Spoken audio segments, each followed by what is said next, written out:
श्री स्वामी समर्थ. जय शंकर. आपण आपल्या स्वामी समर्थांची सेवा करतच असतो, पण बऱ्याच आपल्या सद्गुरू शंकर महाराजांच्या भक्तांना, सेवेकरांना हा प्रश्न पडतो की महाराजांची कुठली सेवा करावी, कुठली उपासना करावी, कुठली सेवा, कुठली उपासना शंकर महाराजांना प्रिय होती, ज्यामुळे ती सेवा केल्याने आपल्याला आपल्या शंकर महाराजांची कृपा प्राप्त होऊ शकते. अशी कुठली सेवा आहे जी केल्याने आपले शंकर महाराज आपल्यावरती प्रसन्न होतात, हा प्रश्न प्रत्येक शंकर भक्तांना पडत असतो. आपल्या शंकर महाराजांना खरं तर काय प्रिय आहे, ज्या गोष्टी त्यांना आवडत होत्या, ज्या गोष्टी केल्याने ते प्रसन्न होत होते, अशा प्रत्येक शंकर भक्तांनी आपल्या महाराजांची कृपा प्राप्त होईल, ते प्रसन्न होतील अशी सेवा करायची आहे. ते म्हणजेच आपल्या शंकर महाराजांचे गुरु म्हणजेच आपले स्वामी समर्थ महाराज. स्वामींना ते आईच म्हणत होते.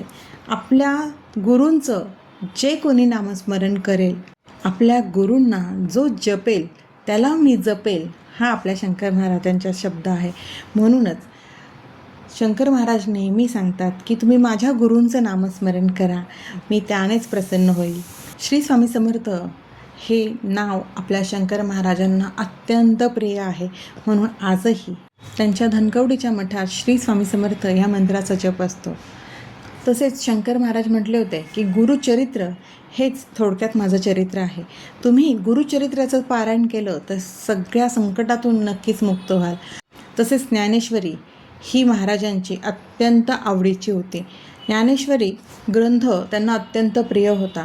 त्यामुळेच शंकर महाराजांची सेवा, उपासना ज्यांना करावीशी वाटत असेल, करायची इच्छा असेल, बाबांचा आशीर्वाद प्राप्त करून घ्यायचा असेल, तर त्यांनी महाराजांच्या ह्या आवडीच्या गोष्टी करा. म्हणजेच शंकर महाराजांचे गुरु म्हणजेच आपले स्वामी समर्थ यांचं नामस्मरण, गुरुचरित्राचं पारायण आणि ज्ञानेश्वरी ग्रंथाचं पारायण ही सेवा केल्याने आपले शंकर महाराज नक्कीच प्रसन्न होतात.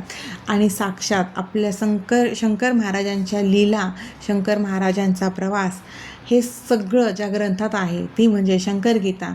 ह्या शंकरगीतेचं पारायण करावं. महाराजांच्या आवडीच्या ह्या सेवा करा आणि महाराजांची कृपा प्राप्त करून घ्या. शंकर महाराजांची सेवा आपण फक्त स्वामींच्या नामस्मरणानेही महाराजांना प्रसन्न करून घेऊ शकतो. इतके हे सोपे शंकर महाराज आहे. खरं तर महाराजांनी खूप काही गोष्टी शिकवलेल्या आहेत. अंधश्रद्धेपासून लांब राहायला शिकवलेलं आहे.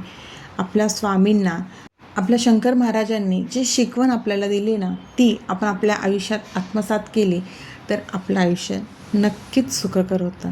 यासोबतच आपले कष्ट आणि कर्म प्रामाणिक असेल तर आपली प्रत्येक सेवा आपल्या इष्टदेवतांपर्यंत, आपल्या गुरूंपर्यंत नक्कीच पोहोचते.